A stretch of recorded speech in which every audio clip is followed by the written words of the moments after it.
Welcome back to CountyLine TV. It's been a while.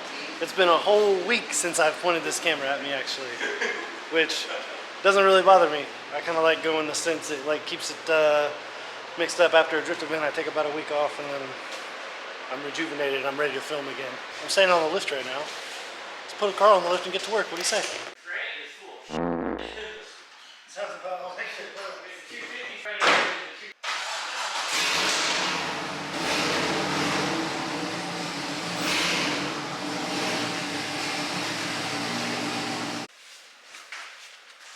Well, I was trying to get some B-roll, pulling the car on the lift, but camera died, so there's that. Let's get to work.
Now that the oil filter's off, I'm actually going to let that sit and drip for a while because what we're going to be working on is doing my oil cooler install.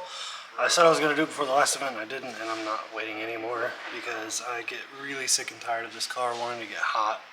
And the people in the forums say that that's the fix for it, is to run a nice big oil cooler with a fan. So I'm going to do it and hopefully it helps.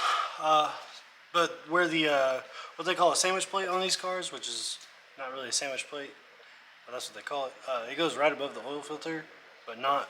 It doesn't, like, the oil filter doesn't screw to it, so it's not like a traditional sandwich plate. I think I showed it to you guys before, but you'll see it again here in a few minutes, or here in a few minutes real time, YouTube time. It'll be like the next clip I'll be showing it to you. But it goes right above the oil filter, so I'm gonna let that drip because I don't want to have the oil filter on it because it'd be in the way while I was trying to work on it. 5 seconds for you, 15 minutes for me. See you in a few. So for those of you following along at home, this is what I was saying is what they call the sandwich plate. I don't know, I think I've shown this on the channel before, but there it is.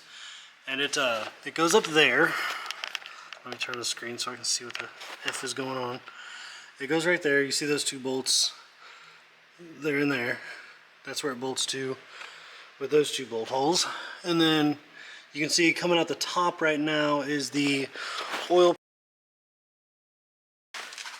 which I think, because it orients on there like this, there's a hole right there that I think I'll be able to use for the, and then I'll have to plug the one out the bottom, because if I tried to run anything out the bottom it would just hit the oil filter anyway, I think.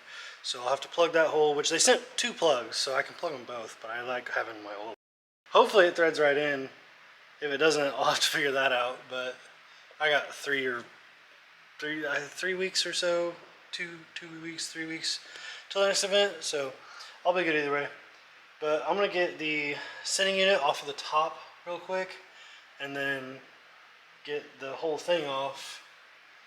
I'll try to give you guys a good angle at seeing it come off, but as you can see, like where it's at, it's freaking crammed in there on top of my header, and then between that and the filter housing. It's not a real big space, so I don't know how well you'll be able to see, but you saw holes. I just got oil dripped on me. It's still dripping. Okay, so this kind of just fell right out in my hand. Once I got the bolts loose, it really just fell right out. So that's got the oil sending unit on it. I'm gonna knock this out, pop it in the new one, then pop the new one on. I wish I could show you guys more, but there's no way to. Well, unfortunately guys, it looks like I'm done for the day, or at least close to it. I'm gonna have to reach out to some guys on some Corvette forums and figure out what to do. There's my oil sending unit. You can see the threads on that are super coarse, and I don't know if you'll be able to see in here or not, but the threads in that are very fine and also smaller, so that's like a huge no-go. It just doesn't happen. So I'm gonna have to find out if I can run like an adapter or a different oil sending unit, or what I have to do there. But I'm already this far, so I'm not going to abort mission again. I already aborted mission on this job once before the last event.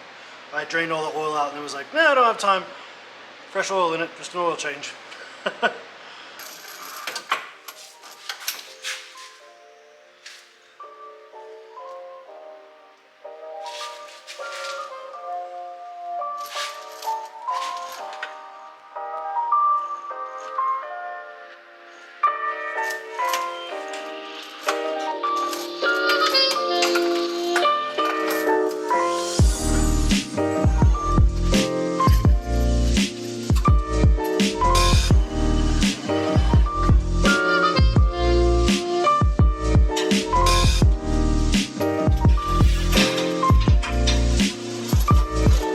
I think pretty much how I'm going to route this is from, let me step back a little bit, from where the plate will be right here. This will swing up into there. So we'll start there, and we'll shoot over top of the subframe. I'll try to tuck it in as close as I can to the engine, maybe zip tie it to some stuff, keep it away from the exhaust because the engine's actually cooler than the exhaust. And then as we come across, we'll come through here and I'll tie it down to the rack so it's away from the crank pulley and away from the steering shaft in there. I'm hoping you can see what I'm looking at. And it's got to be away from the crank pulley, and then up in there, you can't really see it. Up in there's the steering shaft, so we don't want it by that. But then we come out in front of the subframe and we go through what used to be my sway bar mount, and then we come around here up into the wheel well, and right now it's just dangling, but we'll be able to loop it around and go into the top of our oil cooler. So that's going to be our routing. That's the shorter hose. The longer one, obviously, so that would go closer to the frame rail. The other one's like 6 inches longer and it'll come out from the frame rail, but that's pretty much where our oil cooler is going to sit now, is right in that area. I was originally gonna route it right to here, but I've decided that instead of doing the oil cooler here and making the oil cooler heat go into the radiator and blah blah blah, I'm actually going to leave this open. I'm gonna cut this plastic down the sides, pull it up and tie it to the top of this hole. That way I've got some forced air while the car is moving forward, more than from just under here, where this air dam here pulls up into this little void in between that plastic and this plastic. This right here is the only place where the radiator is getting air right now, and that's like mediocre at best in my opinion. So I'm gonna give it some more forced air, and hopefully that helps things. But I'm a little bit exhausted and we can't really move much further. I'm gonna route that other line and maybe pull the wheel off, start trying to mount the oil cooler, but I'm at a standstill on the sandwich plate side of things. Like I said, we'll see when I figure out my oil sending unit situation. Hey guys, it's been a couple days. As you know, I was waiting on that oil temp sensor. It was pretty easy. Actually, it wasn't. So I Googled it, I searched on some forums, and I didn't find anything. But I asked the question, and there was a nice guy, I forget his name, but he sent me the link to this, which is 1/8 inch NPT oil temp sensor with the GM plug already on it, and it runs the same resistance range as the factory one. So I'll be able to slide this in, plug it in, and my factory temp gauge will work just like it should. So that's really cool. That was also only like 30 bucks. And then as you started to see, but I kind of finished off camera, I did get that mounted up in there. It's not in the best spot, but it's kind of like through necessity, it's kind of where it just has to end up because I don't want it pushing hot air onto my radiator and stuff in the front, but I also don't want it getting creamed by my tire, so I had to tuck it nice and up against the frame rail in here, and it's coming out pretty good. I'm about to use this double P-clamp to keep the hoses nice and tucked up in there. That way they can't move around and get screwed up by my tire, because if I just leave them like that, they'll end up moving around. They can move. Anyway, so this side is pretty well done. I locked those down already. I'm about to double P-clamp that. And then now that I have that oil temp sensor, I should, in theory, be able to hop underneath the car again and just go ahead and hook up that sandwich plate. And call it done.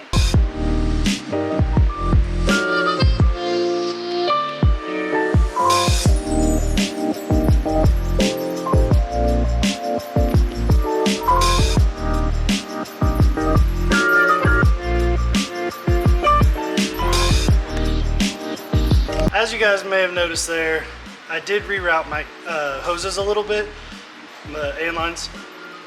I kind of goofed. I might put a picture here if it shows it well, but if it doesn't, then I'll just explain it. I went over the motor mount, runs really close to the exhaust, realized afterwards that there is a gap between the motor mount and the oil pan, went under there. In doing so, I had to take the lines off up here because that's where they're easiest to get to, but then when I was pulling them back through, over, oh look, I can show you right there.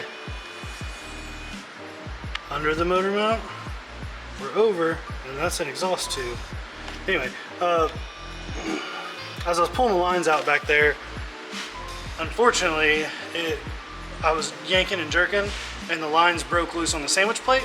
I'm not pulling the sandwich plate back off. That took me 5 ever to get on there because it runs really close to the header. So I would suggest if you are installing this, remove your exhaust manifold. That made it a pain. I was using this crazy combobulation of extensions and swivels and stuff to get the Allen wrench socket in there. So it's just not worth it. Just pull the exhaust manifold. It would be easier to do it that way. Anyway, I didn't pull my exhaust manifold, so I was in there forever, and I'm not taking it back off. So now pretty much the only way to not leak oil is for me to have a crow's foot that's like 27 millimeter or something like that. And I don't own a single crow's foot. Now I'm not proud of it, but nowhere in Seymour had the crow's foot that we needed, and I didn't want to buy an expensive wrench and cut it and stuff, so I bought a cheap, and that's what we ended up with.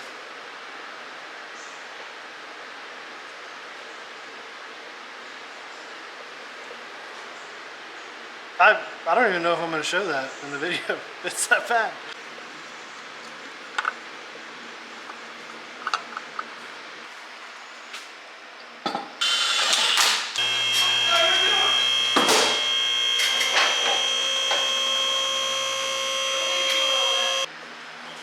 That's big brackets or what?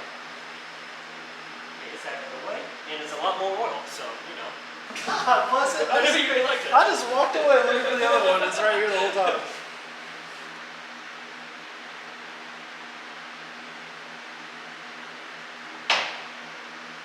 This is for you, Jimmy Oaks. No funnel.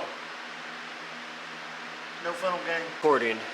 We're down here underneath the Corvette, making sure none of the oil leaks. Fingers crossed.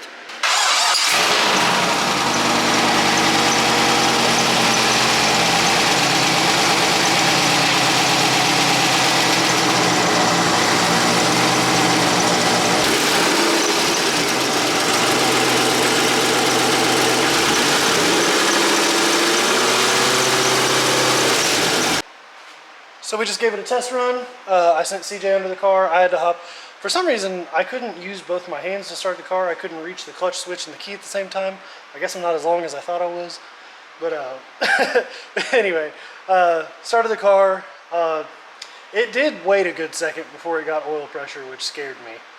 That definitely scared me. But it got oil pressure after probably 4 or 5 seconds of running. Kind of scared me. But it caught oil pressure, and it caught normal oil pressure. It was at like 45-ish PSI, cold, little over. And then it increased with RPM. After it caught oil pressure and I let it sit for a second, I increased the RPM to about 1800, 2000, and it went up to like 50, 55 PSI. So that's normal. That's normal. No leaks as of yet. I'm gonna probably like pull the car out and like do a burnout or something, get the oil pressure good and high before we go to the track. That way I know there's no leaks before we go to the track. But anyway, pretty successful oil cooler install. She's working, she's holding oil pressure. I'm happy with it. That's gonna be it for this episode. Hope to see you on the next one. Don't forget to like and subscribe and tell your mom to subscribe. See you on the next one.